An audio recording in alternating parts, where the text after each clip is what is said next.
Hello welcome to eagle media works. Dessert అంటే సాయంకాలం తినే ఆహార పదార్థం అని ఇంగ్లీష్ వాళ్ళు పెట్టుకున్నారు. ముద్దగా దీనికి పేరు. సాయంకాలం పూట తినడం మన సంస్కృతి విరుద్ధం. అస్థిర సంధ్య వేళ ఆహార నిద్ర మైథునాలు మన పెద్దవాళ్ళు ఒప్పుకునేవాళ్ళు కాదు. గూట్లో దీపం పెట్టాకే ఏదైనా అనేది మన సిద్ధాంతం. ఆంగ్లేయుల జీవన విధానం వేరు. వాళ్ళకు ఉదయం 4 మెతుకులు ఎంగిలి పడ్డట్టు స్వల్పాహారం, మధ్యాహ్నం అల్పాహారం, రాత్రిపూట ఘనాహారం తినే అలవాటు.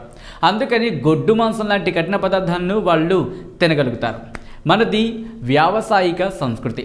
తెల్లవారుతూనే పొలానికి పోయే రైతు తన శరీర శ్రమకు తగ్గట్టుగా ఆహారం తీసుకోవడానికి అలవాటు పడతాడు.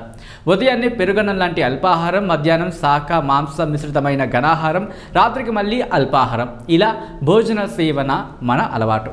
పాశ్చాత్యులు 5 సార్లు తీసుకుంటారు. పగలు పొద్దు ఎక్కువగా ఉండే ప్రదేశాల్లో ఇంకో పొద్దు ఎక్కువగానూ తింటారు. యూరోపియన్ దేశాలు అయితే మాత్రం రాత్రి 11 అయినా సూర్యాస్తమయం కాదు. గడియారం చూసుకుని నిద్రపోవడమే కానీ చంద్రుని చూసి కాదు. అలాంటి దేశాల వారి ఆహారపు అలవాట్లన్నీ మన దిగుమతి చేసుకోవాలంటే అక్కడి సూర్యచంద్రుని కూడా దిగుమతి చేసుకోవాల్సి ఉంటుంది. ఆయా దేశాల సామాజిక పరిస్థితులను బట్టి ఆహార అలవాట్లు ఏర్పడతాయి. వాటిని యథాతథంగా పాటిస్తే ప్రకృతి సిద్ధంగా జీవిస్తున్నట్లు. ఈ దేశంలో విదేశీయుల్లా జీవించాలి అనుకునే వాళ్ళు కృత్రిమంగా జీవిస్తున్నారు. అలాగే జీవిస్తున్నట్లు కూడా. భారతదేశం, చైనా, ఇతర ఆసియా, ఆఫ్రికా దేశాలకు ఈ డిజర్ట్ అనేవి ప్రత్యేకంగా లేవు. కాఫీ, టీ, పానీయాల అలవాటు మనకు లేదు. అందుకని టీ వేళ అనేది మనకు లేదు. అందుకని సాయంకాలం పూట టీ టైం అనేది మనకు లేదు. డిజర్ట్స్ తినే అలవాటు మనది కాదు. ఉదయం పొలం పనికి వెళ్ళేటప్పుడు అంబలి తాగుతారు కాబట్టి అంబటేల మనకు ఉంది కానీ టీ వేళ మనకి లేదు. 2 భోజనాల మధ్యాహ్న భోజనం అనేది మనకు నిషిద్ధం.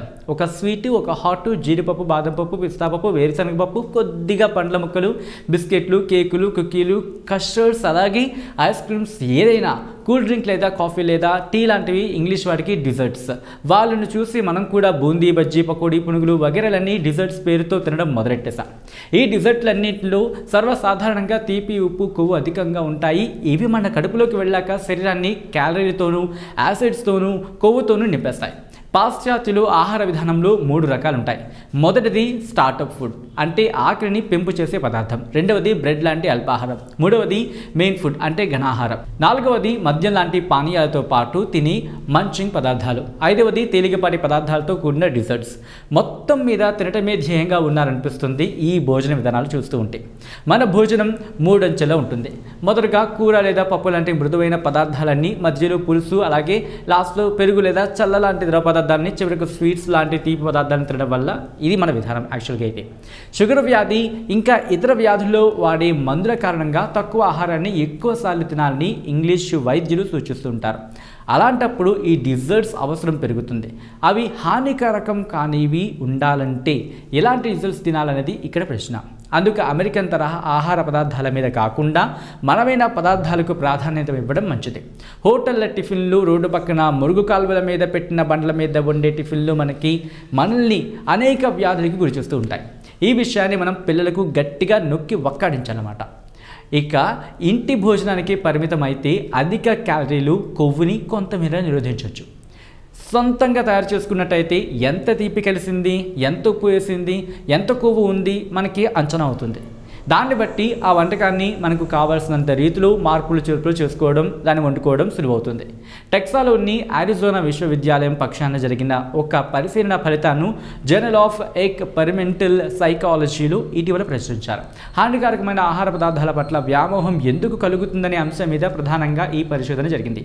అమెరికన్ ప్రజలు మంచి కలిగించే పదార్థాలను ఎంత ఎక్కువగాను, హాని చేసే అన్హెల్త్ ఫుడ్ని ఎంత తక్కువగాను తింటున్నారనే విషయం మీద చేసిన పరిశోధన ఇది.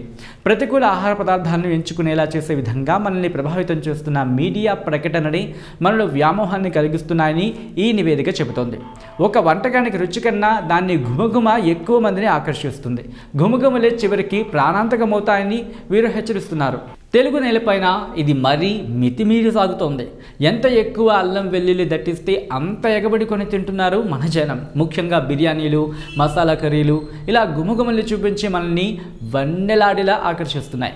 వాటిని అదుపు చేయాలి. ముందు ఉదయం టిఫిన్లకు బదులు పెరుగన్నాన్ని, మధ్యాహ్నం కూర ఎక్కువగాను అన్నం తక్కువగాను భోజనం చేయడం, రాత్రిపూట కూర ఎక్కువగా నంచుకుంటూ పుల్కా చపాతీలు తేలికగా తీసుకోవడం ఆరోగ్యదాయకం.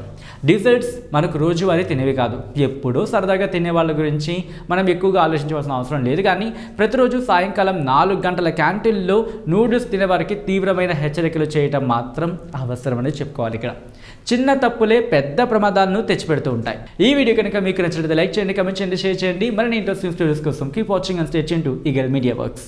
Like and subscribe Eagle Health and Beauty.